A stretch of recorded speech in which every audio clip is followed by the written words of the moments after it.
Right.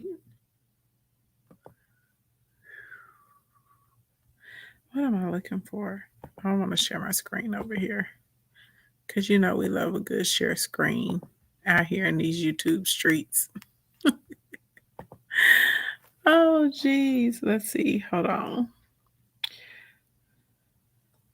Hope you guys are having a happy Sunday. How's everybody feeling today? Are we feeling good and feeling great?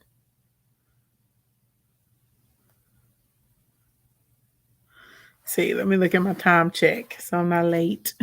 Y'all know the drill. Give me housekeeping, housekeeping, housekeeping, housekeeping so I can test my delay today. Let's see. And I do want to hear from all of the independent women today. I want to hear from um I want to hear from the college age women. I want to hear from the women that disagree with Ebony K. I want to hear from the women that agree with Ebony K. All of that, all of that. Okay. So if you want to pull up, hey, glam artist, he said, well, happy birthday. I hope you enjoyed your birthday vacation. Hey, vocal doctor. Anyway, if you got a request, go ahead. If you want to come up, I'm sorry, YouTube, let me give y'all the link so y'all can request to come backstage.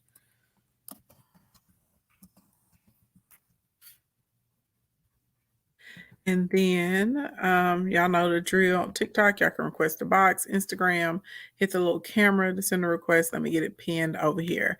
So Ebony K is getting some backlash because some of the sisterhood has turned on her.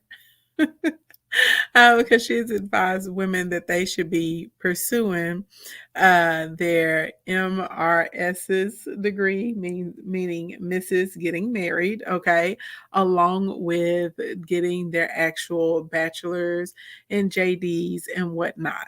And I was shocked at the amount of women that took issue with what she had to say. Let me first start off by saying I'm proud. I'm proud that she actually told the truth. Yes, she is single, and I wish more women that were single would come up and they would tell the truth about their experiences and what they are desiring. And she was very, very honest and said, that her that as she's gotten older, the pool of men who want to be married and want what they want. Hey, Dr. Callie, what's going on?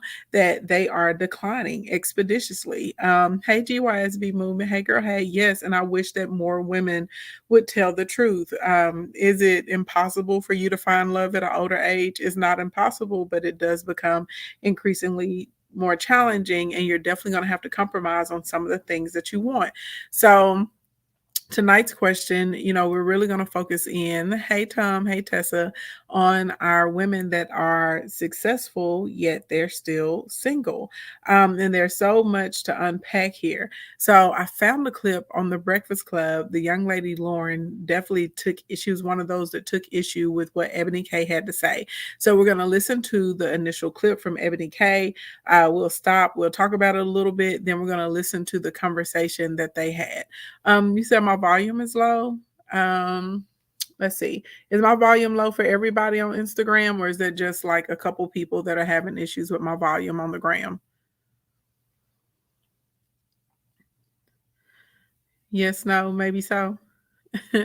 You said, I'm gonna tell you other groups tell their daughters to go to college and get a degree in the misses. They sure do. They sure do, GYSB movement. I live here in Arkansas in the South, and the ring before y'all can hear fine. Thank you, Glorious Locks. The ring before spring is a real thing that my counterparts were taught.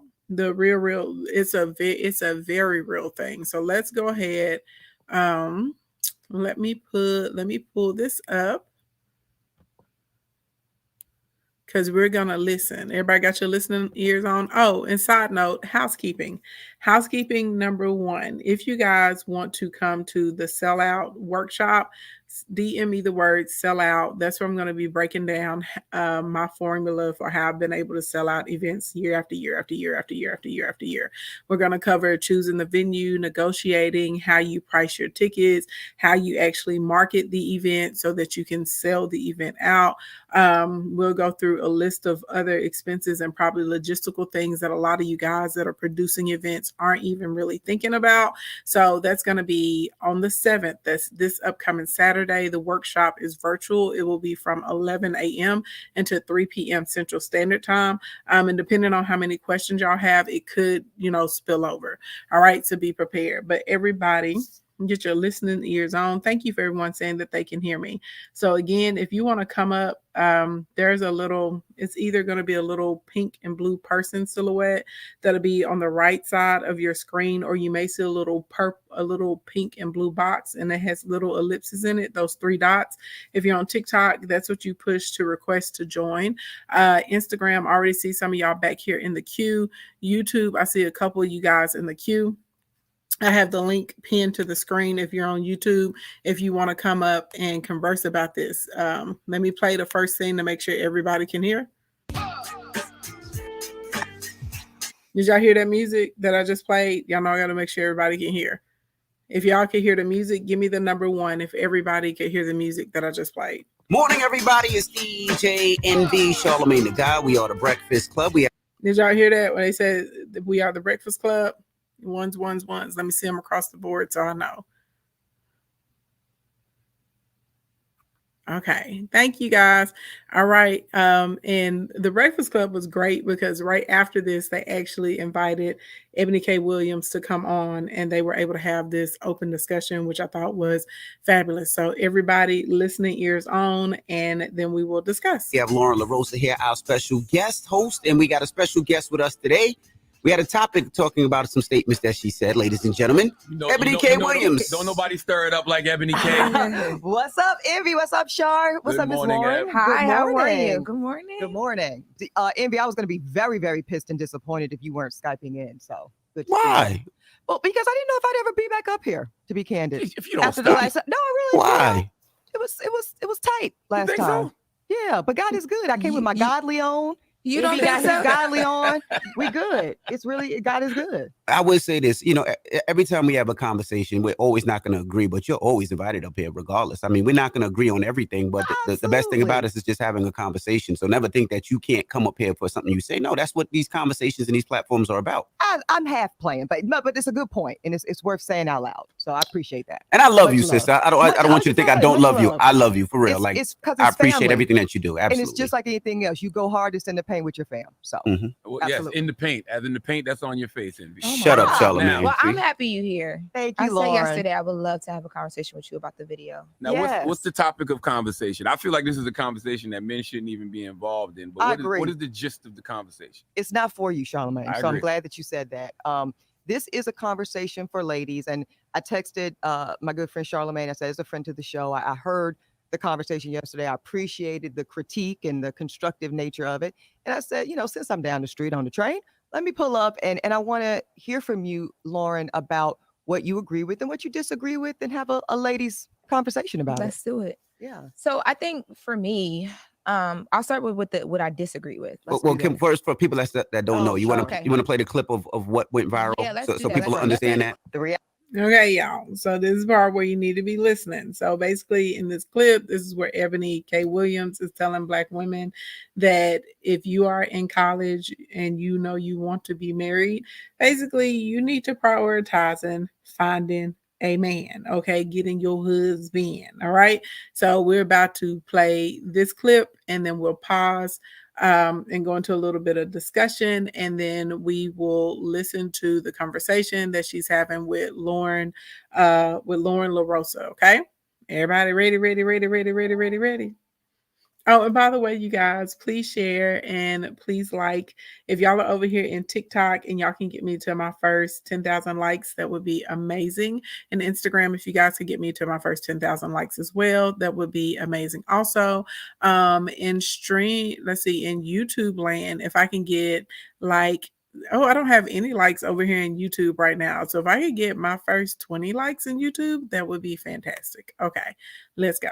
Reality is that our marriage and partnership market value is depreciating with every passing year. No matter how good we look, no matter how fit we are, men are still seeing primarily our presumed dwindling fertility as a knock against us. So here's my advice.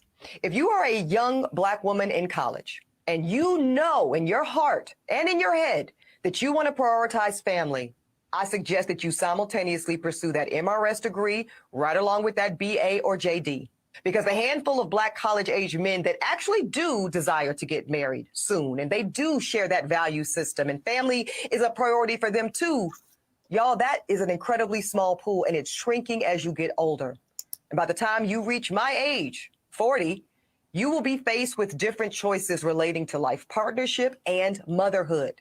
So I think, all right. So Okay, so that is the clip, and it has a lot of ladies' panties in a bunch. It has a lot of them upset. It has a lot of ladies like very disagreeable. So one thing that I do want to point out, okay, let's see who's back in my queue on Instagram. Hold on, you guys. Let me check my queues. Braylon, I'm gonna bring you up over here in YouTube land first, bro. How you doing this evening? I'm doing good. Good to hear your voice. Hey, everybody. Glad to be here. Glad to be here. Happy Sunday to you. Happy Sunday right back. Now, Braylon, you are a young man. You're a resident young man here in the kingdom, young man who is doing well, who is progressing in his life. And I know for a fact that you are a marriage-minded man, right? I am. Yes. So how long, just so we can get it out here. Sure. At what age did you realize that you knew you wanted to be married and have a family? I think I realized it around 26. I think I had the idea of it, but I don't think I had the understanding until the age that I'm at now at 29. And I say that because my parents, they've been married for over 20 something years. It's funny, the day I graduated was their anniversary, so I would joke with them every anniversary. It's like, hey guys, you know what your gift is? That bachelor degree and me being above ground. One day I'm actually gonna have to get them an actual gift. But the point is, my parents, they are very old school. They give to each other the best that they have, but they're also responsible for each other.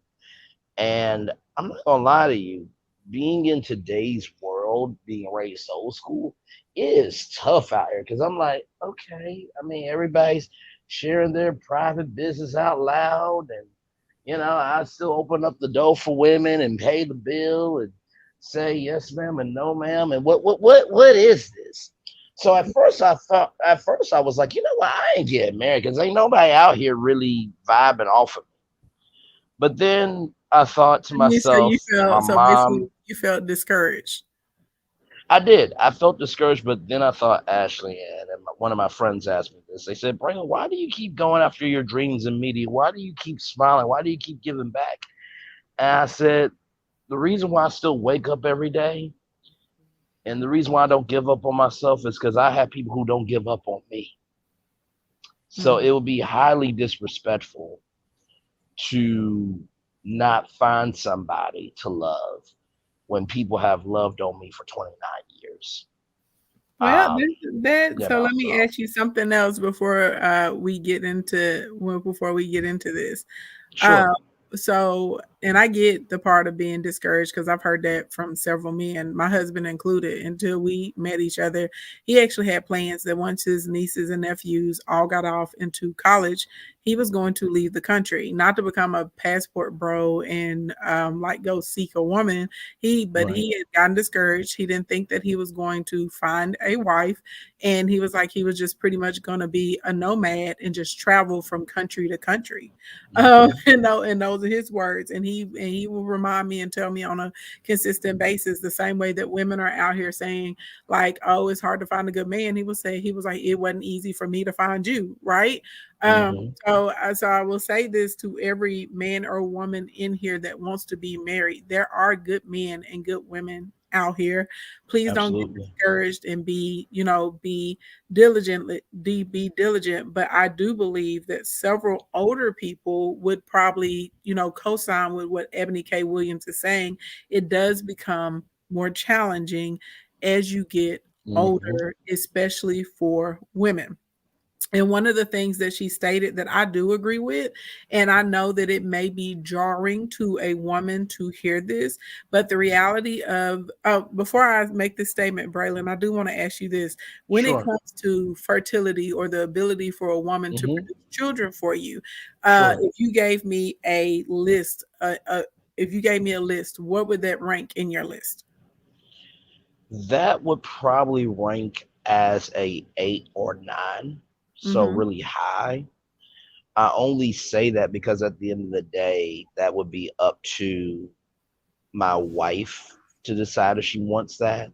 There are some people that don't want kids because, for one, they know that they're selfish in their career. But then there are other times that, maybe that woman had a rough childhood and she doesn't know she has it in her. And also, too, Black women are at childbirth passing away rates higher than any other race. And so I started researching Black doulas and all that. And one of my male mentors said to me, Braylon, it is wonderful that you have that soul for a wife that you don't have yet. But also, too, if she wants to give you that, allow her to give you that. So for me, it's an 8 or 9, but that would have to be a conversation that I would have with her, because I don't want to open up any trauma that may be hard for her. Let me ask you this: is it a preference, or you don't care whether you have children or not? No, it definitely is a preference for sure. For sure. That's what I think it's wonderful that you're open to that. But I believe if you want to find a wife that you can procreate and have children with, I believe that God has that for you. And there's nothing wrong with that being a preference. And that's definitely a deal breaker, right? I dated men before I met my husband, and this is I'm about to make this make sense. I'm about to bridge the gap. I dated these men though, and some of them were in their 40s and their children were pretty much college age or in their 20s, and they just wanted to gallivant and have fun in life. And they really were not like, if it was a baby, because I was like, well, I want children. A lot of them were like, well, I'll give you a baby, but I'm like, I don't want it to be my baby. I want it to be our baby. And so there was a deal breaker for me compared to when I was dating men who didn't have any children and they were excited to be fathers. I was like, okay, this is going to be a better match.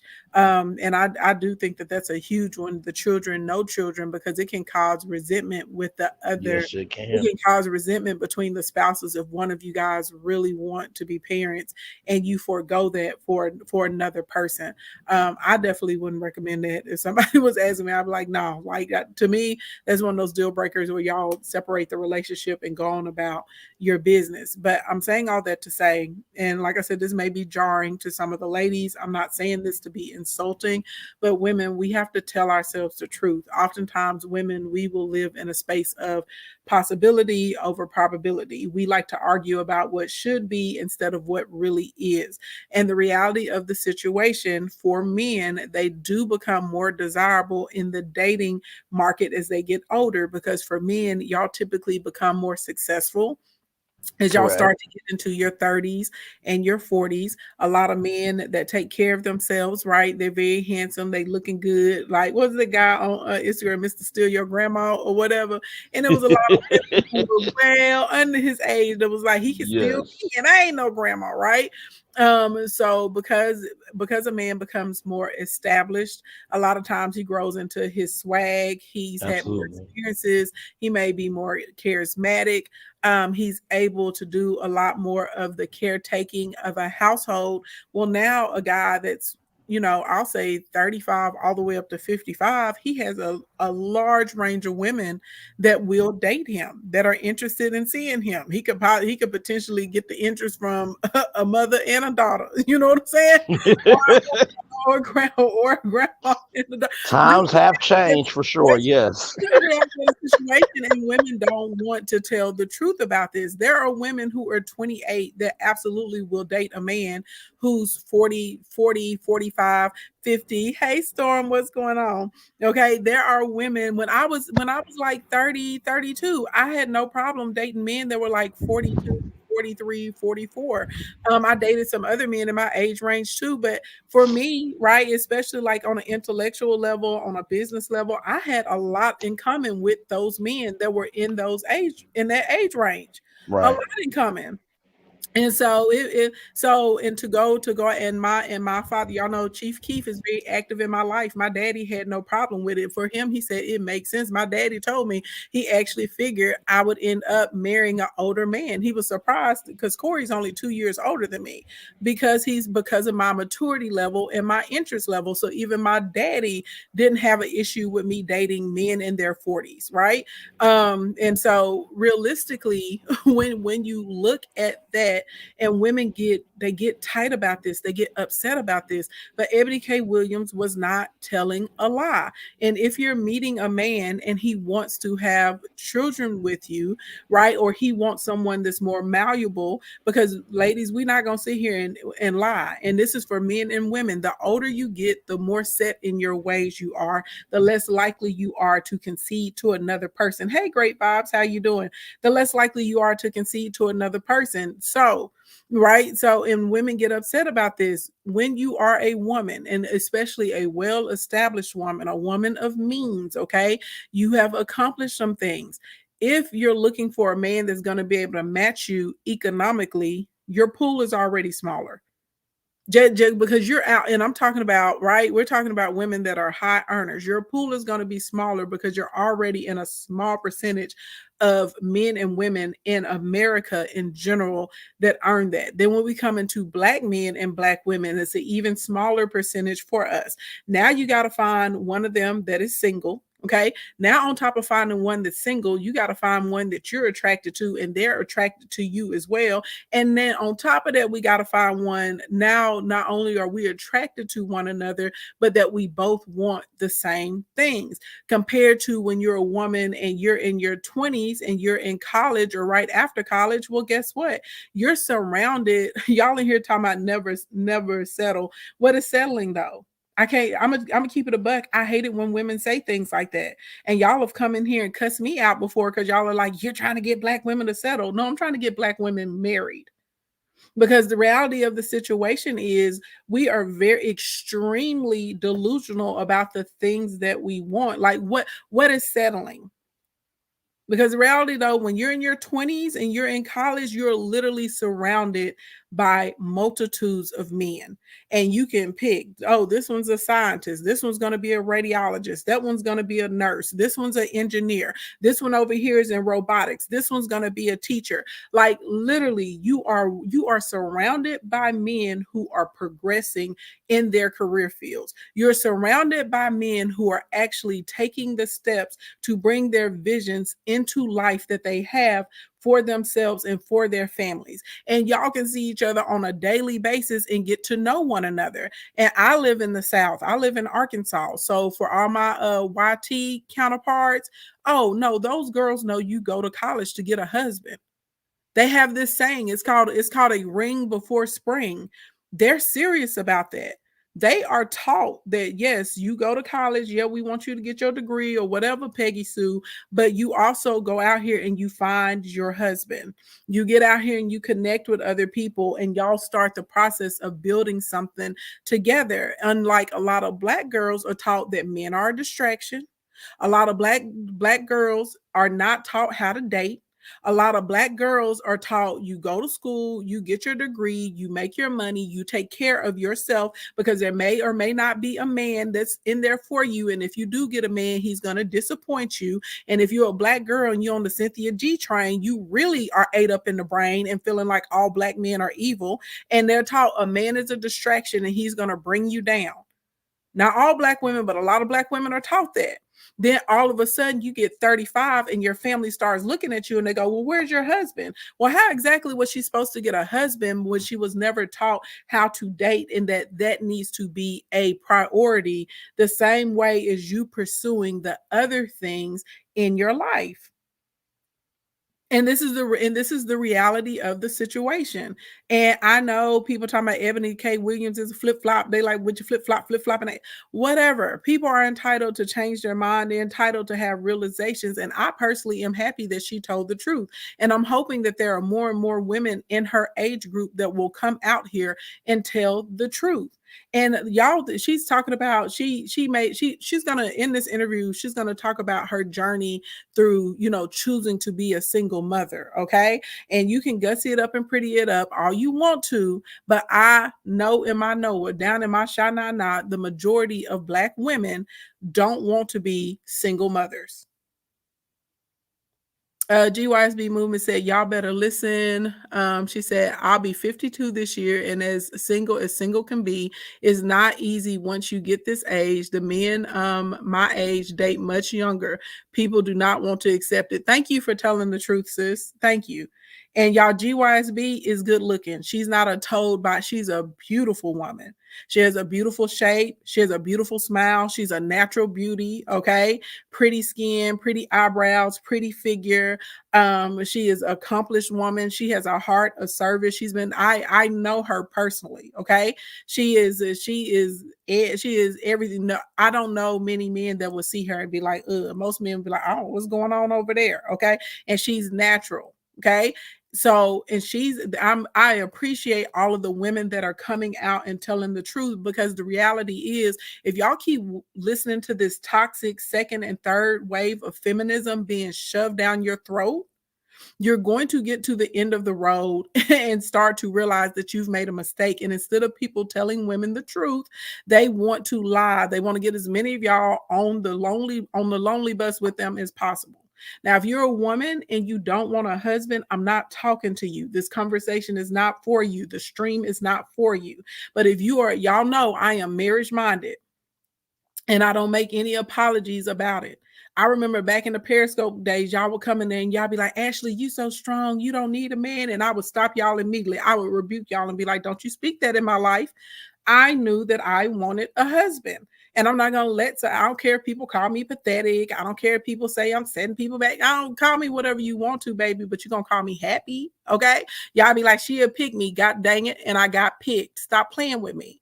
Okay. I got picked. I got what you wanted to happen. Okay. So at the end of the day, we have to start telling the truth. And something else that a lot of women are not being honest about, if you are a single mother and you have children, well, by the time your kids get college age or they start getting into their 20s, they now have their own life.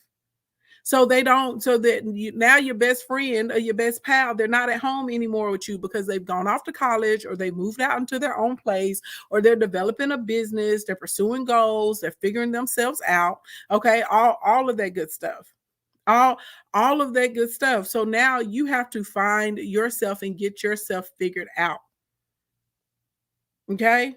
that is what it is. That's my piece on it. Okay. That is my piece on it. And I welcome all of y'all's pieces and thoughts on it. Now, one thing, hey, Miss Biz Bay. Okay, now one thing I do, oh shoot, I made my little thingy small. Anyway, Miss Biz Coach Bay, give me 1 second. Now, the one thing I do want to address is the fertility, because a lot of times people just talk about the fertility of women, right? Men's fertility declines significantly, and the quality of their sperm and their specimens decline significantly once they get over the age of 44. Okay. So 25, if you look, and this is according to like a lot of scientific journals, a lot of doctors, people that specialize in male fertility. Okay. This is not me just throwing random stuff up. Please go look it up, fact check me, all of that. So let's talk about this. For men, y'all's optimal age range when it comes to your sperm and you having the best quality sperm is in between the ages of 25 and 44. They did a huge study in Israel, over 44,000 men. Okay, they studied the children that were born to the children that were conceived by men that were over the age of 44 had lower IQs. Also, the men's sperm become unhealthy. They lose shape. They start to have more genetic mutations. Okay. I think it's 2 genetic mutations by year, so that every 16 years, the genetic mutations are actually doubling. The sperm, right, also becomes slower. It can't swim as well. It increases the risk for your children to have autism, dwarfism, Marfan's, that's when people are like really, really long. Apert syndrome, you know, those children and their eyes are really far set and they kind of have like the string shape. Brains, bipolar, schizophrenia also increases in men who are over 44 when they are conceiving children. Okay, then whenever you get into epigenetics, and this is like kind of like bad habits like smoking and things of that nature, men that drink heavily and all that, it damages those men's sperm as well. So like let's be clear, the fertility is on the decline, not just for the men, it's on the decline. I mean, not just for the women, it's on the decline for women as well once we start getting into that 40, like mid 40s age. Okay. So can a man technically like make a baby forever because he's continuing to create sperm? Technically he can, but there's much higher risk that come with that man if you're deciding to procreate with him after he's over the age of 44. And something else I want to address, okay, before we get into listening to this conversation, I get so tired of women telling other women, oh, just freeze your eggs. Oh, just freeze your eggs. Do y'all have any idea how much it costs to freeze your eggs? Do y'all have any idea? Like, first of all, I think there's less than 3,000 children in the world, just not in the United States, but in the world that have gone from frozen egg to live birth. Okay. The success rate of each frozen egg is only in between 2 and 12%. Okay. 90% failure rate for women of the age 40 and up when it comes to trying to unfreeze these eggs and turn them into live children, live births. If you are 30, the failure rate is going to be at 75%. So that means the success rate is only 25%. Okay. Also, if you want to get your eggs frozen, that's typically not covered by insurance. A lot of people, for whatever reason in your brain, you think that you can put this on your insurance. If you're a single woman, it's typically not going to be, okay, it's not going to be covered by your insurance. Now, if you're married, it could be charted as an infertility issue and your insurance may cover that. But for single women, typically most insurances are not going to cover this. Okay. Also, when you think about the process, right, you have the actual procedure of retrieving the eggs. And for most women, it could take somewhere in between 2 to 5 rounds to get those 20 healthy eggs. You have to cover the cost of your doctor's visits. You have daily hormones that you have to take. And then there's the storage of the eggs. Okay. So the average cost of your retrieval is going to be somewhere in between $11,000 and $15,000. And then the cycle of meds is going to be in between $3,000 to $6,000 for every single round. And remember, as I just stated, the average woman needs to go in between 2 to 4 rounds so she can get to a place of having multiple healthy eggs. 20 is normally the goal that the doctors want you to reach. Okay. Then from there, thank you. Then from there, okay, your cycles of medications are in between 3,000 to 6,000. So there are some egg retrieval places, they'll give you like a bundle package, and they'll say we'll do 3 or 4 retrievals, up to 20 eggs, and then maybe 12,000 for that. Okay. However, that does not cover the rounds of your medicine, so those still have to be paid for. So literally, just the process, okay, of retrieving the eggs is literally going to cost a lot of women somewhere in between $20,000 and $30,000. Then you have to have your eggs stored. So that's going to be somewhere in between $500 to $1,000 per year for that. Also, a lot of women don't know this, but your eggs live longer when they are embryos. So now you have the cost of going to find the sperm that you want to use to turn your egg into an embryo. Now we got the process, right, that you have to go through of thawing the egg, implanting an embryo, right, and going through IVF, which is an additional cost that could cost you anywhere from another $25,000 to $50,000. So this is very expensive, okay? And everybody talks about it like it's just casual, but long story long, this is a rich woman's sport. Okay. If you are a poor woman, if you are a woman that is an average earner, realistically, this is probably not going to be an option for you. Then let's not all forget that there are significant costs that are associated with children in general. So once the baby gets here, right, the baby still needs insurance, the baby needs diapers, the baby needs food, the baby needs activities, the baby needs daycare, all of those sorts of types of things. So for all you guys that are super casual and very cavalier, and you're just like, oh, just get your eggs frozen, just throw them in, baby, it's not as easy as you think to just get your eggs frozen. And please keep in mind that Black women in the United States, we are still the lowest earners. We're still the lowest earners. The average earning for Black women in the United States right now is in between $36,000 and $38,000 a year. You said, don't forget the emotional roller coaster from all of the hormones and how strenuous it is on your body. Queen T said, we did IVF, not cheap at all. And this was 20 years ago. Exactly. So let's keep things in perspective whenever we talk about this. And I'm not trying to discourage anyone, but I want you guys to have a viable plan when you get out here in these streets and not be so quick, right, to believe some of these things that are being pushed, some of these narratives that are being pushed. So a lot of you guys are like, oh, well, that's fine. I'm going to work. I'm going to pursue my career. I'll just freeze my eggs and I'll be able to bake my muffin, right? Because you're like, oh, I'm going to hire a surrogate or something like that. And that's fine if you want to pursue that path, but you have to have the economic means in order to be able to do that. And that's the reality of the situation. Some of you guys are not properly planning because you have no idea that it's going to cost you somewhere anywhere right from $50,000 up to $100,000 for you to go through this process of getting your eggs retrieved, and you're on a prayer of hoping that the eggs are actually going to become live children, because as I told you guys, the success rate is in between 2 to 12% of each egg. That's why they want you to have at least 20 eggs.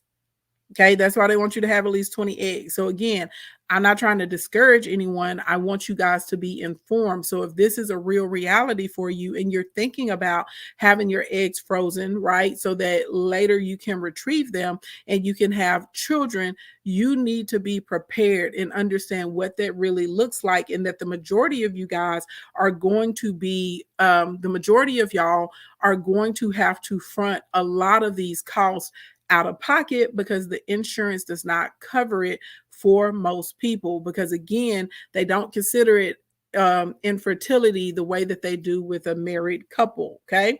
So when Ebony K. Williams tells women, you know, hey, you need to start looking for a husband. You need to make yourself attractive. You need to prioritize trying to find a husband at the same, right? The same way you're going and you're getting that degree, you need to be trying to land a marriage certificate. I don't feel that she said anything wrong. Now, I've seen from some of the comments online and even some of the comments in here tonight, a lot of you guys disagree with this, and that's fine. I welcome the disagreement and the alternative opinions. However, the reality of the situation is there is nothing wrong with wanting to have a husband and a family. There is nothing wrong. There is nothing wrong with it. Okay. And don't you let some heifer out here in these social media streets make you feel bad because you are woman enough to say, I want a husband and I want a family. All right. Let me let Miss Biz Coach Bay, you were up here first, girl. Go ahead and sound off. Hello, how are you? I'm fabulous. How are you doing this evening? I'm good. I've always been in spaces with you, but I've never been in your room. So actually, this is my first time, and I wanted to touch on the topic that you're speaking on because initially, I think to hear the clip, it is probably a shock factor of what she's saying. Mm-hmm. And I agree. Once you break down the way that you did, I do agree that a lot of the statistics you said and things of that nature do make sense, which in turn makes her point valid. The only thing that's a little difficult to me with the perception of it is if it said that, okay, we need to focus not as much on career, yes, still get our career and better ourselves, but focus on finding a husband as well. I feel like in our culture, it's kind of a double-edged sword because then we run into, okay, do we focus and get our education and then have our own so we can be prepared to take care of ourselves and then find a husband? Or do we search prior to us getting to that standpoint? Then we have to deal with the men that say, but wait a minute, I'm not trying to take care of you. And I hate to even say men because I dare to say that most men that actually are about substance, men of substance, don't look at things and think of things that way. But it's just a little weird space because I feel like we're in a time now where men feel as though they are only looked at as a wallet.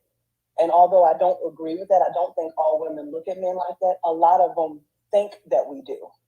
So if we're not in a space where we are prepared to provide for ourselves and do for ourselves, doesn't that kind of make that a weird area? Is my question to you. I guess my thing is like, why wouldn't you be able to do both though? I don't think it's that you can't. And that's why I wanted to clarify what it is that I think I'm trying to understand where you're coming from in terms of you said that some of the sayings like where you live is to get the degree and get the man. So yeah, the white too long to focus on. I absolutely am saying the majority of Black women wait too long, and so my high school was predominantly white. There was only like 50, 55 some black kids in my graduating class. I went to a predominantly white college institution as well. And so it wasn't just the white girls, the Asian girls were there, the Indian girls, all them women that came to college. Did they come to get their degrees and their careers? Yes, but they all knew that they were looking for a husband. And my Black friends very seldomly were focused on the relationship or finding a match.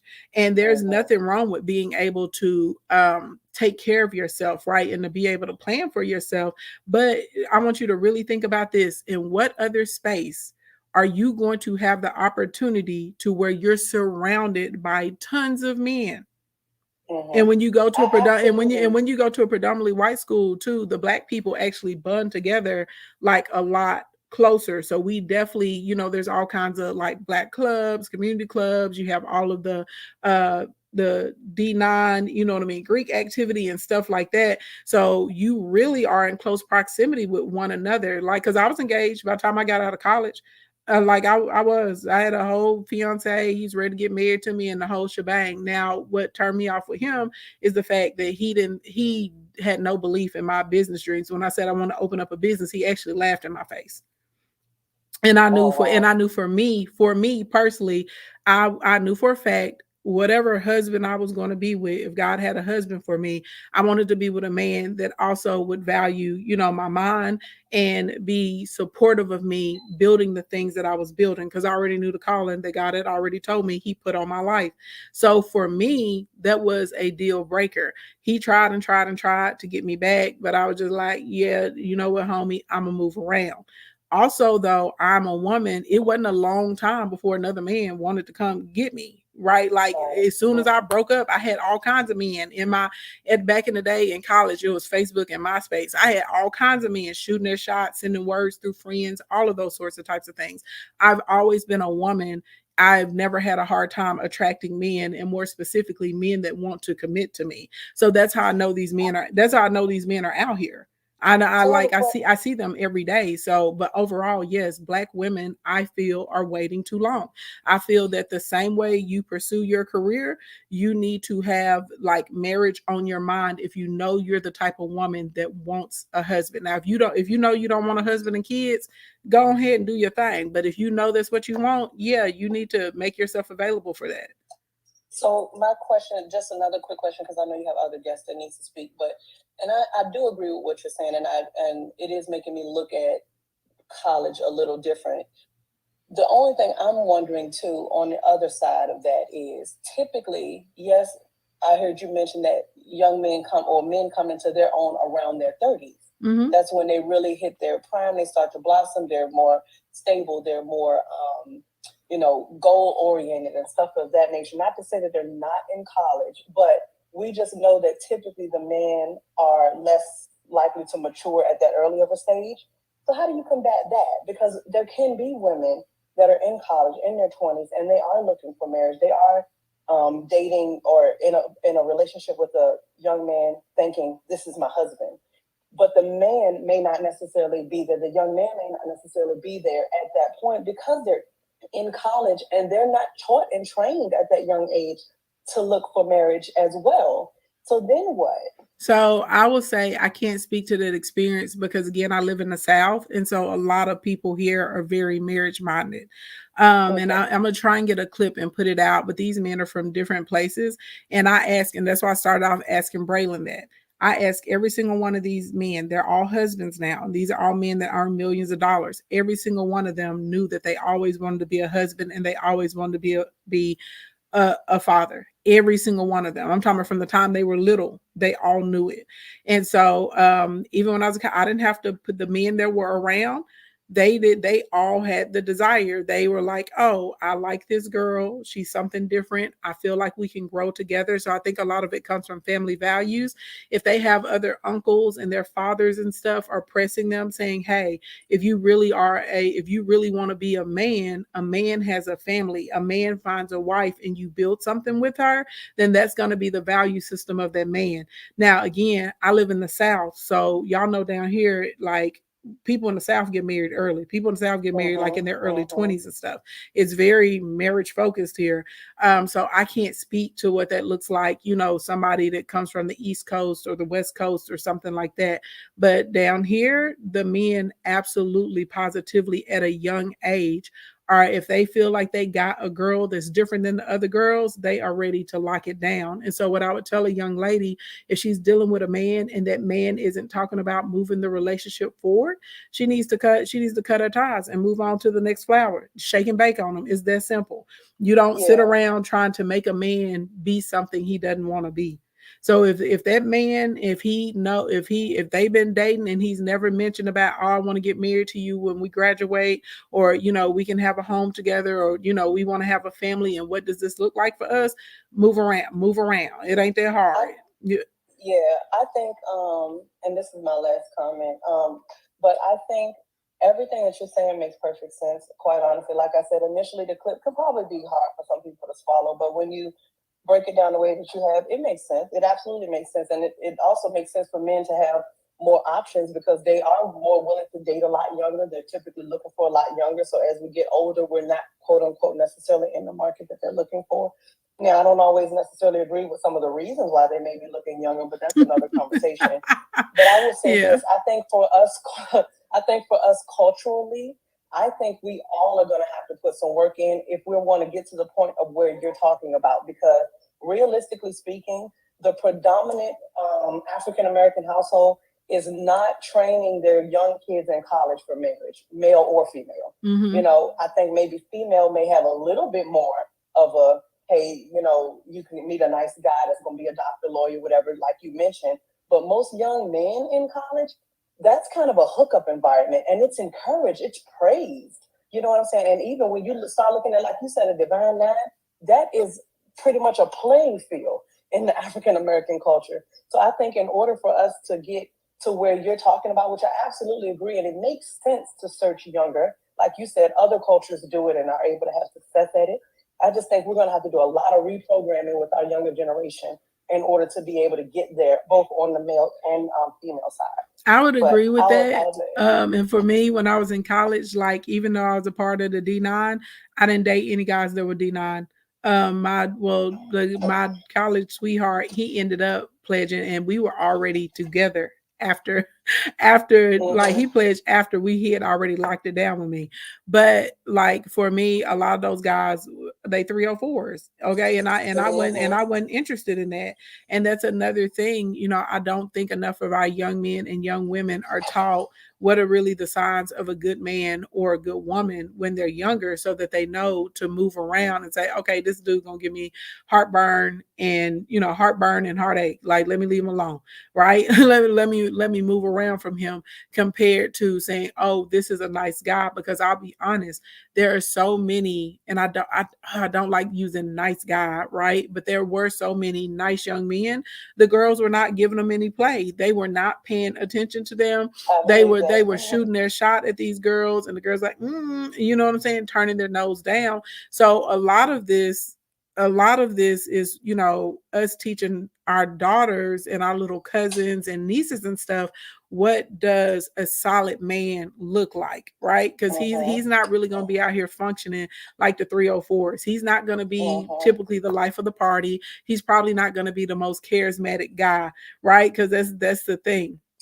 And so if your girl is not obsessed with, I got to get the most popular guy in school, instead of saying like, no, let me find the studious guy, the guy that's respectable, the guy that's nice, that opens the door, that calls and talks to me on a regular basis, that doesn't stand me up for a date, then, you know, and that this guy may be a little nerdy.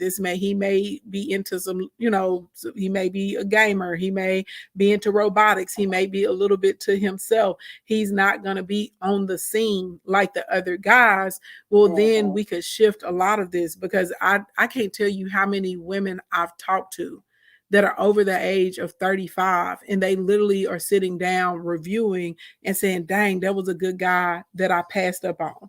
He was crazy about me. He was always calling. He was always checking. He was always consistent. He always would try and take me out. He never disrespected me, and I just wasn't interested in him because I thought he was boring. Like I can't tell you how many women have said that to me, and they look back and they wish they could go back and lock it down with those. Shout out to all the women in the comments right now saying, me, I appreciate y'all for keeping it a buck right now. Yeah, like I mean that's the truth. So that's why I said a lot of Black women, they're not taught how to date and how to identify. This is the one that you build something with here, sis. Like that's going to be the scientist, that's going to be the engineer, this is going to be the man that is going to, you know, be faithful to you and have a family with you and treat you well. Unfortunately, a lot of our sisters don't know how to identify them.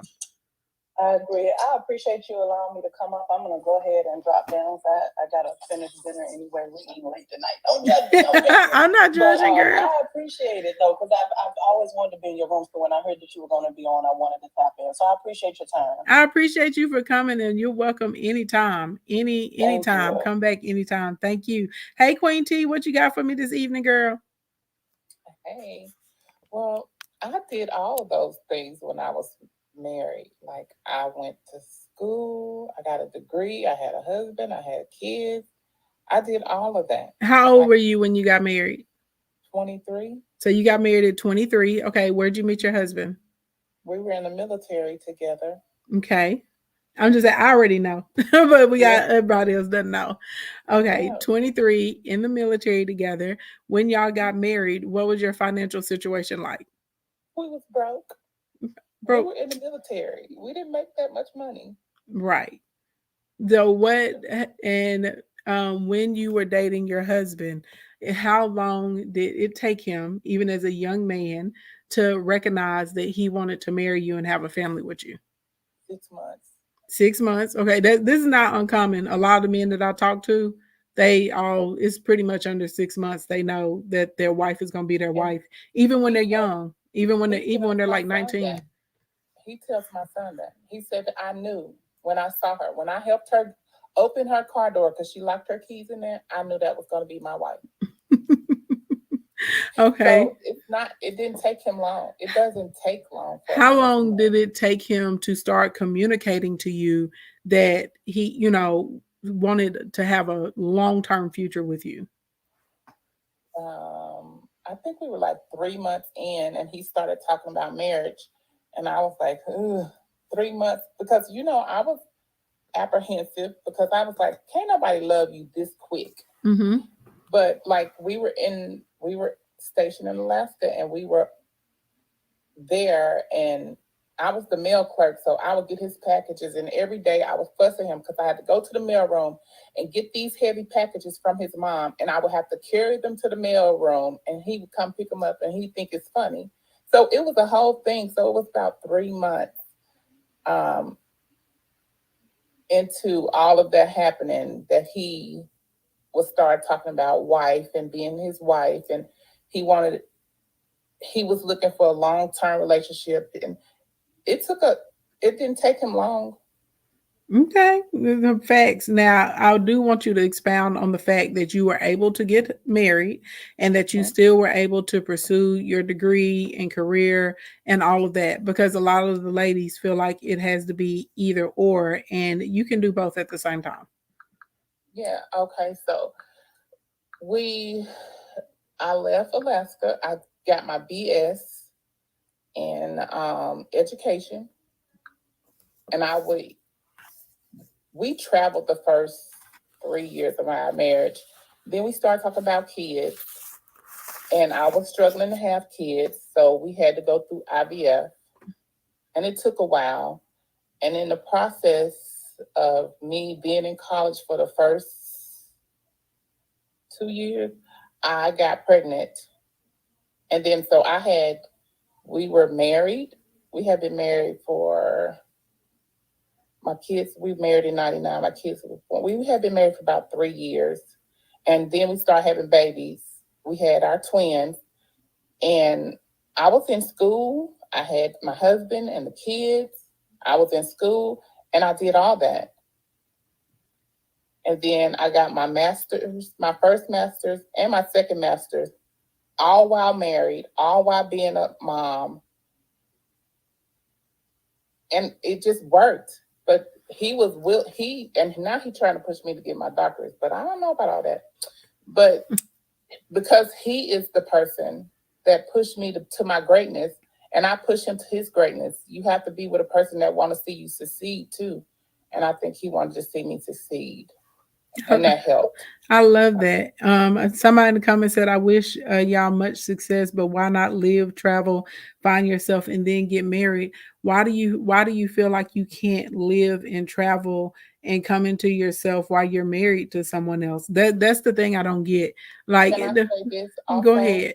If I had done all that, I would have missed the opportunity to get pregnant and to have a family, because if I had waited till after I lived and traveled and all those things, I wouldn't even know that I was struggling to get pregnant, because I wouldn't have been trying to start a family. So I would have missed that time where I could have kids, because IVF, believe it or not, works better when you're younger than when you're older. So I would have missed an opportunity. And I lived and traveled and had fun with my husband. Like, we had some of the greatest times, just me and him, traveling with our kids. Once we had our kids, we took our kids everywhere. We had the best time. But this is the thing too, because you said 3 years in that y'all had kids. People forget too that there are lots of people that get married when they're younger, and they will be married for 5 or 6 years before they decide that they want to have children too. You don't have to have children right off the bat, but this is the problem. For the fact that there are so many women in our community that feel like if they get married, they're missing something. That's the thing that's very odd to me. You're not missing anything because you've gotten married. And the fact of the matter, y'all are out here living and traveling and riding a bunch of eggplants, and and calling it finding yourself, right? And then you get out here and you want a man, you want a relationship, and you can't get one. And now all of a sudden it's harder than you think. And I hear women all the time, well, the good men are already taken, this and this and that, and whatever in the third. So let's call a thing, because the reality of a situation is a man that you guys are growing and building things with together, right? Like there's going to be a totally different life than you coming into a man and he's already at the finish line and he has everything established. Well, he's going to be super particular about who he wants, and he may or may not see you as an asset in his life. He could also see you as someone coming to take, because he has a lot to lose at that point, the same way that you do. It's really, really weird. Exactly. You're able to, BB said that you're able to create experiences together.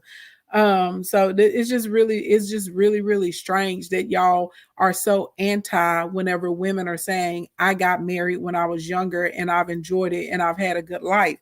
If you want to be out here footloose, fancy free, gallivanting across the globe into your 40s, go off and do that, sis, but don't turn around. Okay, but don't turn around and then try and make other women feel bad that have recognized that they want a husband and they want family earlier. Like that's what I'm talking about, how other women in our community will shame other women, or you know what I'm saying, try and make women feel like they're desperate, or like I've even had women say, oh, it's pathetic and all these other sorts of types of things because they're family centered, or they're coming, oh, women need to decenter men. Sis, you decenter whoever you want to. If there's another woman and she wants to center a family, let her do that. Stop trying to make her feel bad about it. If you feel like you need to be single to find yourself, that's on you. But everybody doesn't share in that. Everybody doesn't have that thought. Everybody doesn't have that feeling in life. There are some of us, we already know this is how we see our life and what we would like for ourselves. And while you trying to figure it out, you don't have to put everybody else on the slow bus with you. Okay. So some of us already know, especially if we grew up in environments where we came out of happy families. That's how we see our life for ourselves. Yvette, what's going on this evening, girl? You unpacked a whole lot, Ashley. I want to first go back with Ebony. When you were saying about the older women, you're absolutely correct. The older we get, the more set in our ways we become. And I have talked to so many older women right now who really wish they would have done things differently. And in my social circle, they are trying to encourage their younger women to take dating more seriously. And then the older women who are not pursuing marriage and they're working for the bag and moving forward. Because I was just on a retreat and I took my husband with me. And one of the ladies had lost her husband to COVID. And she's an older lady. And she said that she was dating another guy, but it was very, very difficult for her because she was like really set in her ways. So I heard that. And then another lady, same thing. She said that she was dating, but she was having a lot of challenges with dating. So when you get older, you're absolutely correct. Women, we're set in our ways. I've been married to my husband for over 36 years. So we've been together for a very long time. Congratulations. So I agree with you wholeheartedly what Ebony's saying there. Then the other part, when you were talking about the younger women and then the African-American community, you're so right. I remember my daughter, she went away to college and there was all these guys that was attracted to her. And she was bringing home engineers and everything, but she just wasn't interested in them. And then, well, fast forward, now I know why. I love my baby girl, but she has some issues. And so she didn't move forward with it. But we did coach her and we did talk to her. And then my husband and I, we didn't model that in front of her, but she chose otherwise. So now in my practice, I'm working with a lot of young girls and they're in college. And they're just having challenges. I think for the women who are having challenges with self-esteem or there's some kind of trauma, when it comes to hooking up or even thinking about getting married, they can't seem to do it. because for some odd reason, what I'm saying is that the self-esteem and the self-worth is not there. So although they may flirt with the idea of marriage, they may date another guy that they may want to marry, but they're even the guys that they're dating, they're very immature. So they're not like marriage material. So I think when it comes to the younger generation, it does have to be modeled. There's got to be some level of maturity, and there's got to be a desire to want to be married. It's also got to be a mindset, oh, well, this is going to work. And so I think if we put those factors in play, this really will work with younger people going to college and pursuing, dating. Because my thing is, why not grow together? Why not grow together? You don't have the worries about, she met me when I was older, when I had my money and trying to take it. You don't have any of that because you're doing it together. But I think it has to be a level of maturity while this is happening. So I just, you unpacked a lot. So I'm just going to comment on those two things there. So it is a lot. And I will say this, that, even outside of college, just went like, this is the thing, y'all, like ladies, and you have to, if it's something in your life, if it's anything in your life that you want, you find what you focus on. And so there's nothing wrong with traveling, and there's nothing wrong with, getting your education and advancing in your company. But the same type of effort that you're putting into that, you also want to put effort into developing a relationship with somebody else. Because I had to, I had that little like revelation probably like when I was like 29 or 30. I was like, I was just thinking about it. I was like, if I did get a man, what am I going to do? Like throw him in a corner and be like, here's a sandwich? Because I realized that my life was so full and I was so busy that I literally had not created any space to be able to date and get to know a man and have a relationship. And so once I figured out like, hey, I do want to be married, I do want a husband, I started to shift that. But that's the reality of the situation, ladies. Like, you have to go outside. It would be lovely if God would send all of our husbands via Amazon Prime or FedEx, right? And they just showed up on your doorstep. It would be fantastic. But you have to be outside for this man to meet you. And something else that I would recommend to ladies, if you want to be married, you need to get you some married friends, because a lot of times, like, we will make introductions. We know somebody is a good match. And so we'll be like, oh, this is such and such, and he, manages a portfolio, or this is XYZ, and he does this and this and that. And a lot of times other married people, if we know we have friends that are single and those friends want to be matched up, we will absolutely positively put people in environments so that they can meet one another if you're looking for somebody that's solid. Riri, you got the red bars of doom, girl, and you down to one red bar. I'm not sure. Try it out. Uh-oh. Hey, how y'all doing? Hey, girl, what you got for us this evening? It always do. I'll shoot. Every time I have something good to say, it always try to give me the red bars of doom. Can you hear me? Keep talking. I can hear you right now. Hello? Okay, since it don't want me to say what I need to say and want to say, this is some good content, y'all. This is needed. This conversation, this is a must-have. Let's tap the screen. Let's get these likes up at least to 15,000 for the time being. Share it alive.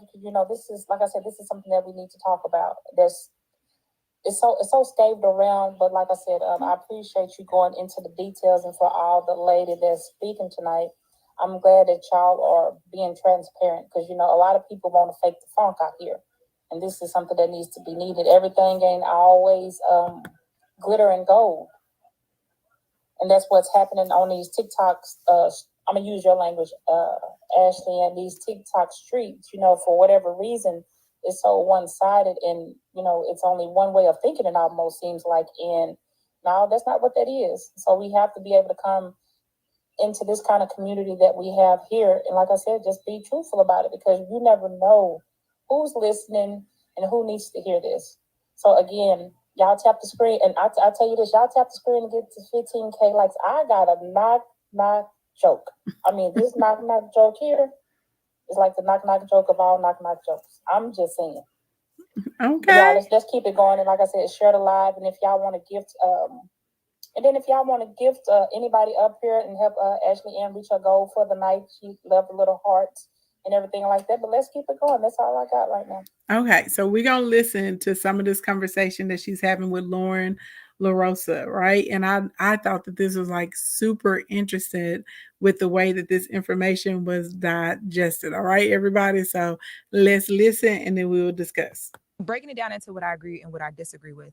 So the disagreeing for me came with the starting with the infertility and the market value, the appreciating. So with the infertility, I know I said this yesterday, some stuff is science, right? You can't get around that. But I feel like when you start with that and you lead with that, it then makes people get defensive and they don't even hear the rest of it. I know when I first listened to it, I was like, oh God, this is going to be another one of those conversations where like someone's telling me as a woman, by the time you get this age, your life is over. And you know, when you're like trying to figure things out and you're like, I'm 31 years old, right? Like I'm recently out of a very long relationship. I heard. You want to feel, not I heard. Who told you? Charlamagne. Charlamagne. Jesus Christ.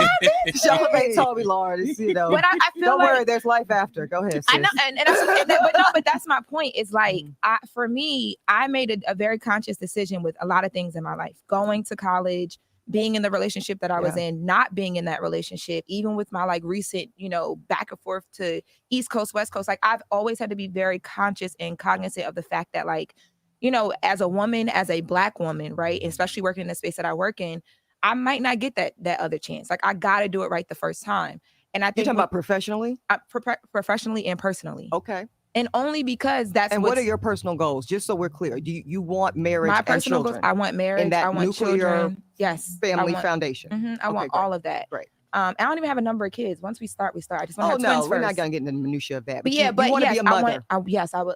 I'm going to be an amazing mom. But I just feel like when you lead with the stuff that you lead with, it instantly turns the conversation negative. And for someone like me who is watching and learning and listening to you, it makes it where now I am defensive. I don't want to watch, listen, and learn. I don't hear the rest of what you're saying. So now I'm not being taught. And I should feel like I can listen to you and learn from you and not feel like you're the op, right? And that's how it starts off when you instantly are telling me everything negative about what I already am facing every single day. And I think that that's a big part of it too, is like when you put certain truths in front of people, it hurts. People don't want to hear it. Sure. But beyond that, like you can't get around the infertility. The second thing was now y'all heard the clip. I started out playing the clip.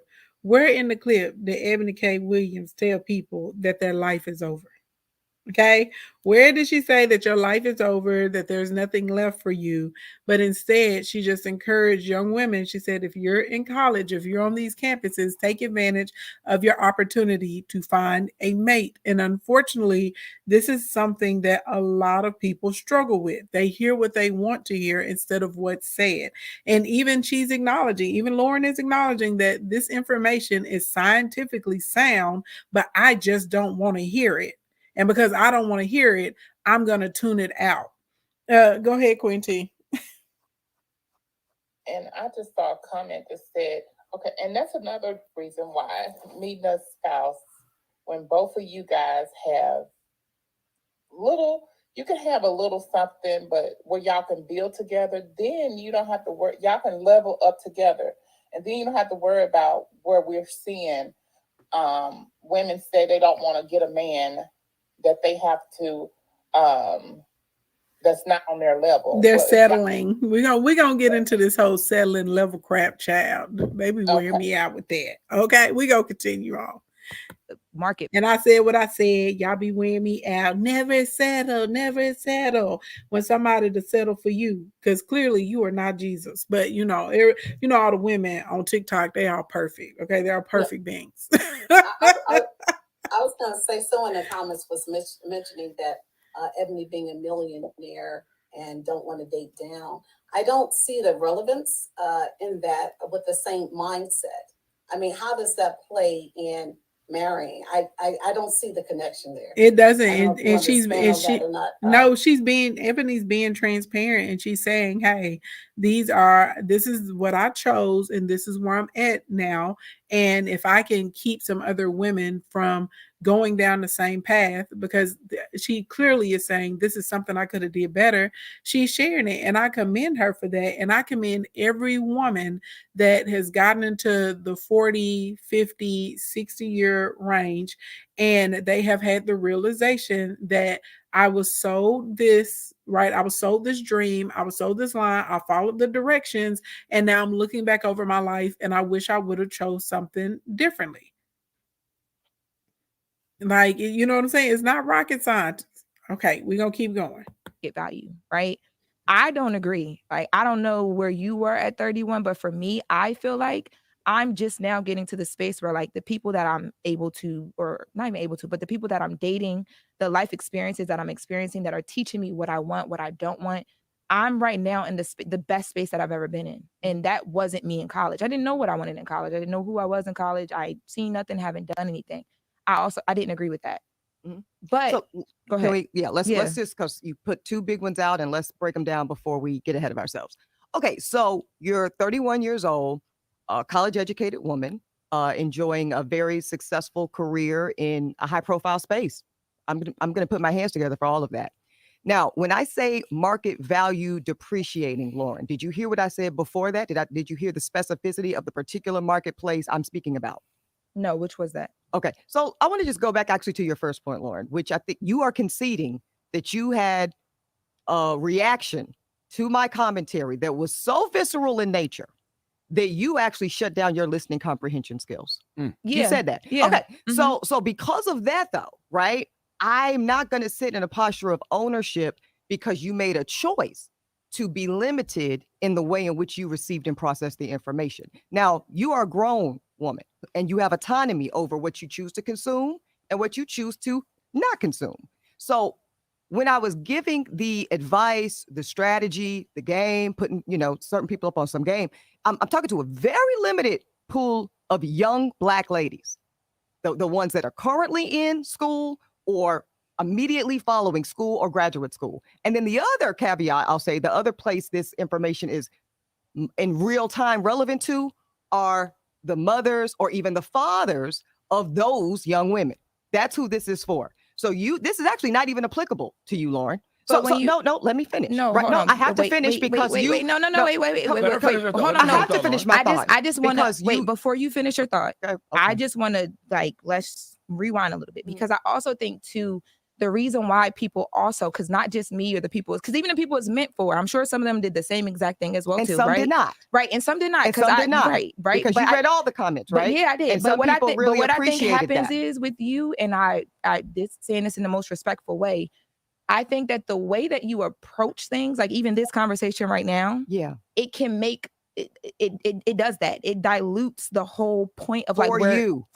You're talking Lauren. to me specifically You right now. said you agreed with Ebony though. I agree with certain parts of it, but I think that my whole point of what I'm saying, right? Because right now I feel like you're taking what I didn't agree with and the fact that I don't remember specific words or whatever you said. No, Lauren, really, I really think this would be better served and more productive if just like it's kind of like an opening statement in a court of law. I gave you a good amount of time to lay out 2 prongs of disagreement. And I respect and appreciate both of your positions. I'm not saying they are wrong. Look at Andy Messy. I'm not saying they're wrong at all. But I am saying that I don't know how productive it is to be the time, manner, and delivery police, right? So when we talk about, and also the nature of this work that we all do in this space of media and journalism, whatever we want to call it, right? It's very subjective in nature. So for everybody, Lauren, that takes your position, which is very valid, it was visceral to me. I found it triggering. It felt hurtful. I felt attacked. I felt policed. I felt shitted on, whatever it is. There's also a whole nother contingency of Black women that felt seen by that commentary, that felt heard. I had sorors coming up to me. We had a fundraiser. Shout out to the Pi Kappa Omega chapter of Alpha Kappa Alpha Sorority Incorporated. Skiwi. We had a fundraiser that very night that commentary dropped. And I had sorors coming up to me who are more in my age group, right? Because that's the first thing we need to acknowledge. Yeah. Lauren and I are not the same age. Mm-hmm. There's a good 10 years between me and this lovely young lady. Mm-hmm. So I'm speaking from a purview of experience that looks a bit different. Not vastly so, but a bit different. I agree. And my peers who are 40 and up are like, I wish someone would have told me. And the fact that you are doing the labor, Ebony, you are doing the service of letting young girls that are currently in position to put themselves in best practices because they are currently in school or graduate school or shortly thereafter matters. And it's good that somebody is rolling up their sleeves and doing the work and having the conversation publicly that quiet as kept. Many pockets of Black elite culture are having with their children generationally every day. Many of my peers, Lauren, when I went to UNC Chapel Hill, who were Black, just like me and you, right? Mm-hmm. They were taught going into the front end of freshman year, keep your eyes open, get those grades, get that degree. I expect you to go to medical school or law school or PhD. And also, if you want the traditional model, and that's a big if, this is going to be the best time to be surrounded by the highest, also pursuing the educational and fiscal model that you are and you desire. And it's really no more or less than that. Okay. So, right, it's a lot going on right there in that piece. First of all, I do think that Lauren took those things personally, because sometimes when someone holds a mirror up to your face, it can be jarring, right? If you're having the realization that I may or may not have fumbled some of my opportunity, sometimes it's easier, right, to look externally instead of looking internally, right? And I would tell any lady the same way I just said in here. If you are with a guy and y'all are dating all through your 20s and this man doesn't say anything about wanting to get married to you, about wanting to have a life with you, baby, it's time to go. Shake and bake, because y'all, it's been time after time after time after time of women that are happily married, that have been married 20 plus years, that come onto this panel. Men that come onto this panel, they all say they knew that their wife was going to be their wife in under 6 months. Every single one of these men say this. Every single one of these women say this, even if they're broke, even if they met each other at 19 and 17. My Uncle John told me that when my daddy first saw my mama in high school, he said, that's going to be my wife. My Uncle John said, literally, my daddy saw my mama and said, who is that? She's going to be my wife. My mama said, well, I'm not going to marry you unless you have a house and this and this and that. My daddy went and did it. She said, you need to get to this rank in the military. My daddy went and did it. And he came back to Arkansas, got my mama, put a ring on it. And then they started their life together as husband and wife. Okay. Like literally, I had qualifications, and I told Corey, I said, he said, I want to have some babies. I say, well, if you want me to have your babies, we need to be in another home. You know what my husband did? He went and started looking for another home. Okay, he went and started looking for a bigger space. What y'all don't understand, it does not matter the age of a man. A man at any age, if he wants you, if he desires you, the things that you want as far as you guys having a family together, he will do that. And it's not rocket science, and you don't have to be old for this to happen. There are plenty of men and women, okay, young men, y'all, I'm talking about young guys like under 25. They are marriage minded. And if they say this is the woman, this is a divine doorway, something about her is different, this is my wife, okay, that is a totally different ball game. So if Lauren was my little sister and I was talking to her, I would have been asking her a year and a half into the relationship, because she started in her 20s and it was a long relationship. So I would have been asking her a year and a half in, what's going on? What is he telling you? What are y'all doing? Well, because I meet too many women and they are in their 40s and their 50s, and they all say that they burnt up years with some joker that didn't really want them. Somebody came off mute. Which one of y'all came off mute? It was me. I don't know if you can hear me though. I can hear you. Go ahead.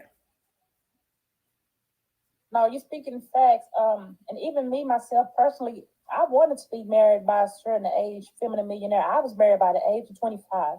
I just celebrated my nephew and now my new niece. They got married last weekend. She is 22. He is 24. Oh, congratulations. So I agree with everything you said.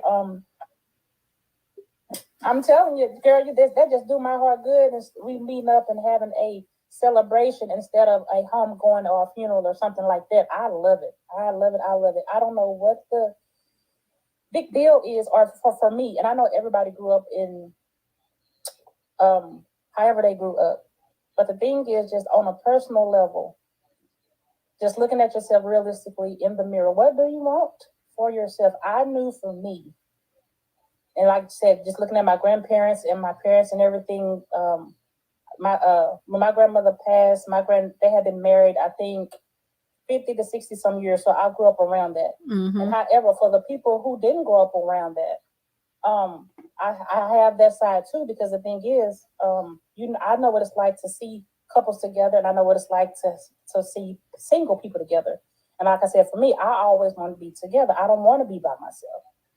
But then at the same time, I don't want to be old and gray either, to have, enjoyed life and have children and all that too. So it's really, I get that to each his own and everything like that. So, I mean, but again, like I said, I'm all for it. You're not saying anything wrong. I agree with you 100%. Yeah, and you don't have to be in college, y'all. And like y'all can, and you can meet a husband at any age, 30, 32, 33, whatever. But you have to stop lying to yourself and trying to pretend like you don't want a husband because you're afraid of the sisterhood making fun of you. Hey, L'Oreal, what's going on, girl? L'Oreal, what's happening? Hey, girl. How you doing this evening? Good. I'm doing good. I was just kind of sort of talking about this the other day. I think she makes some strong points. Okay, now, some valid points, and it needed to be a great conversation. Someone was trying to battle me and say that, well, the divorce rates are high when people get married young. I didn't want to hear it.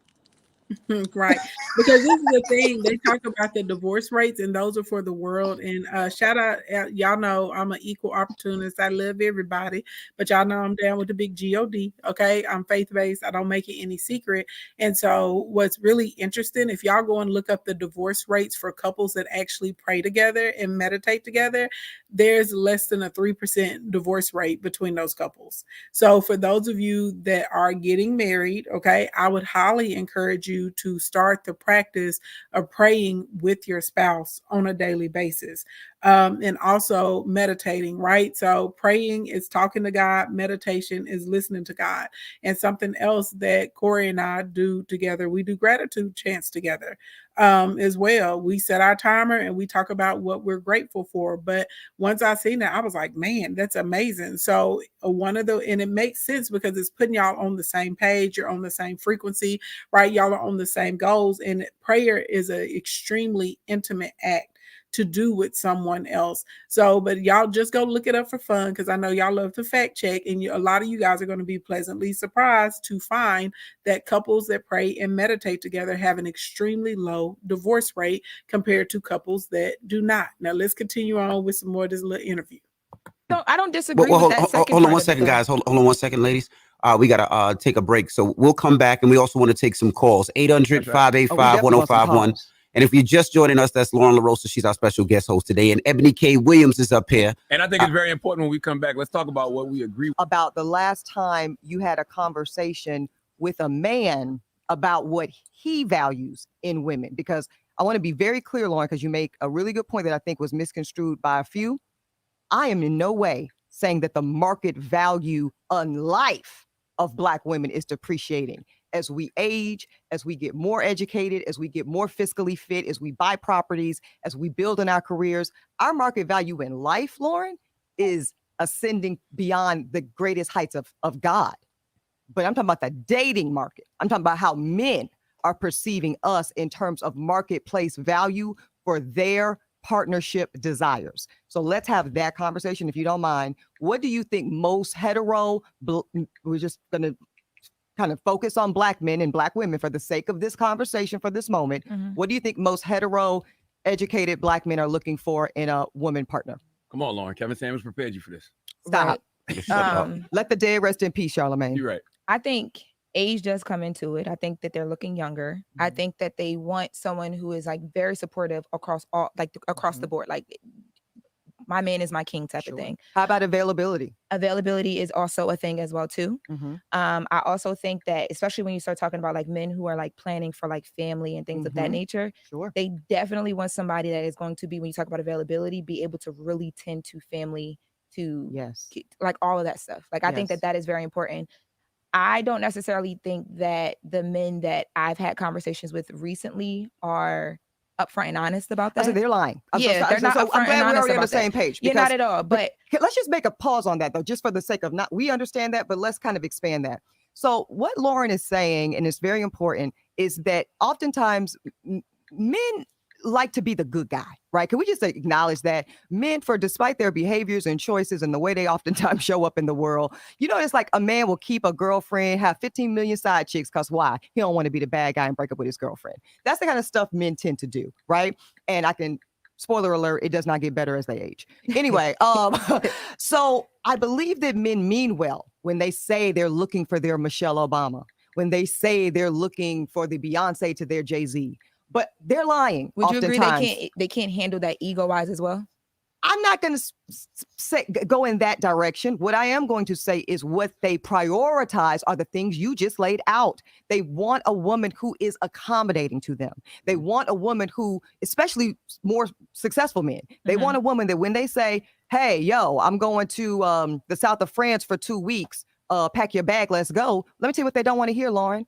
Oh, I got to go to LA to shoot Judge Ebony for 3 days. Oh, I got to go be at a conference in Florida for Black women attorneys gathering. Oh, I got to go to sorority thing. It sounds like based on a true story. It's all based on true story. I wouldn't lie. Charlamagne, shut up. Let these women talk, please. Right. Yeah, no, but I'm glad he said that, because when you said that, I'm like, damn. So she this has is my lived experience. Yeah, you got some background, like personally. There's a vulnerability in this conversation that I really want people to feel right now, because and then you're just pointing out the delivery point that I was trying to make earlier. In your delivery, and I know content, right? And I understand what you do. You're really good at what you do, content wise. It always causes these things. I don't look right? like it. I know. Period. It's great. But I think jokes. I think for me, like when I say that I disagree with those things that we talked about, what I wanted to make clear earlier was, and I think we kind of got to this, me disagreeing doesn't mean that what you're saying to me is just like, oh, this is BS. Oh, this isn't true. Like, because what I just said, it goes to a lot of the points that you made. Right. I think that the disagreement again comes in with how you say it, and we don't get that vulnerability, right? So me sitting here with you right now is like, this is what I want to feel when I see the content. I might not always get that though. And maybe it's not, like you said, it wasn't for me. It was for the girls that's still in college, right? Correct. But at the same time, it's placed on my timeline, so I get it and I feel it and I stop and I listen either way.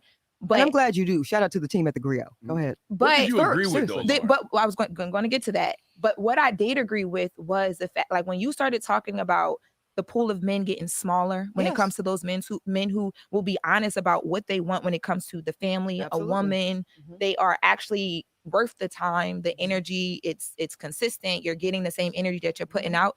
It does get smaller as you get older. And like now that I'm out here in the dating world, I'm like, oh, okay. And keep in mind, you're only 30.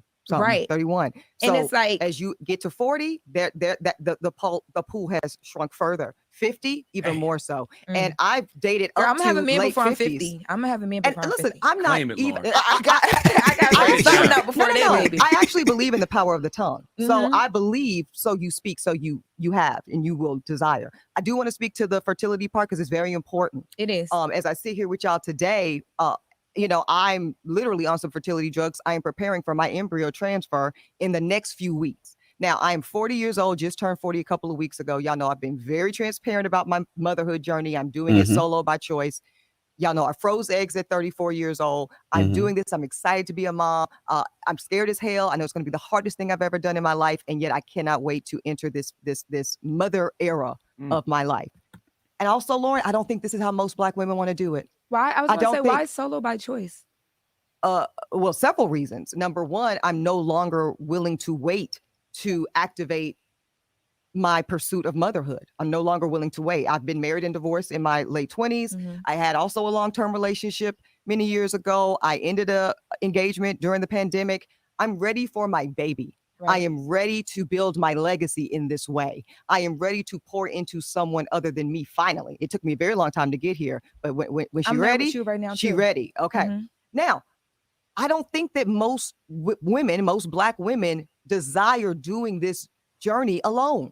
I don't. Important. It's very important. And I know that you mentioned yesterday the egg freezing. So let's talk about that. Yeah. Because I think that is marketed, not just you, Lauren. I think in general, that is in a lot of these comments, right? Well, girl, just freeze your eggs and don't worry about the rest. That's some bullshit, because I'm here to tell you because I'm living it, right? I froze eggs at 34. I never thought in a million years I would need to use them, right? Because why? I was in a loving, committed relationship. These were my spare. Mm-hmm. Have you frozen eggs at this point, Jill? No, I thought about doing it last year. I thought about starting the process. Okay, so let me just, and this is not investigative. I'm just trying to see something here. Do you know how many eggs on average a woman should have on ice, on reserve, frozen for a probability of 1 live birth? No, I don't. About 20. Then if I say, okay, how many egg retrievals are required to get about 20 eggs in a woman that's say 35 and up? The answer is at least 2. What's the cost average of an egg retrieval? Amy probably knows this, but he knows it's between $12,000 and $15,000 per retrieval cycle. That most insurances don't cover. Most insurances do not. What I tell y'all, okay? Because I do a lot of baby showers for women that had babies that they pretty much prayed for, and they went through multiple rounds with their husband. So I know a lot about the process of getting your eggs frozen. I know a lot about the process of IVF. I know a lot about how much it costs. I know a lot about them doing the injections. Basically you're erratic because of your hormones are off. The thoughts, how some women go into deep depressions after this, how difficult it is on your body. And I'm so happy that she is telling the truth. If you're working at Google or Amazon, and by the way, you probably need to be married for them to cover it. Otherwise, they consider it elective. Mm-hmm. They don't recognize it as infertility in the way that married couples that struggle to conceive have. So what I'm saying is the egg freezing route, the single motherhood by choice route, the IVF route are amazing technological tools, Lauren, but they are wealthy women tools. Period. Let's be very clear. That's a true. Rich woman option. If you are, and nobody's more important to me in our society than our educators, right? So let's say I'm talking to my soror who's a teacher in Memphis, Tennessee, who's probably on average making $65,000 to $75,000 a year doing some of the most incredible work of our community. Where's that sister getting $30,000 for 2 retrievals, or even $15,000 for 1? And that's before I've done a transfer. That's before I've had a failed transfer and having to do another one, which Envy has experienced, and thank God they had a healthy baby subsequent that naturally. Right. But you see what I'm saying? It's just more to it than just freezing it. I get you. I think with that part, for me, I was speaking from my own personal experience. And I think that like hearing you respond to it, I can understand your response to what I said. But I think maybe I should have been a little bit more clear, because for me at that still freeze them though, by the way, because you have money. At that time when I was thinking about doing it, it was because the insurance that I was getting through my employer supported that to a certain extent, where anything like, yes, it is expensive, but I would have been able to figure it out. So I think you should still do it. I don't want that missed here. I'm still encouraging you to do it. I will say I got like scared out of it a little bit, only because fear is not of God. Don't do that. But more so because of what like Envy shared with me, what you talked about, like going through all of that and then I'll go with you to not work, right? I'll go with you. We can talk about I'm very serious. Okay. I really, so I'm saying 2 things here, and this is important in this conversation, y'all. I encourage people, I'll say, to hold space for more than one thing at one time. Yeah, that's true. Saying, and that was my reasoning, right? Because first, let me get back to one thing. So then you talked about the people with the resources who are able or not able to do it because of financial reasons, right? Right. And when I heard you say the women in college, because another issue that I agreed with, but some people were like, about was because I think what were they like, Lauren? Right. The headlines didn't help, right? Because what the headlines are saying is like, Ebony K. Williams is saying while you're in college, you also should be trying to get a ring too. Or like people, there's a big if, which you acknowledge. I pointed that out because that matters, that right? If that is one of your primary goals, if you choose that. But but I think when you said that with the women in college, I thought about me and my friends in college, right? While we're in college, we don't have the money to do that. But when we graduated, we all became very successful in our careers, financially doing well. We had that resource because we were Black women who took the time to get our education.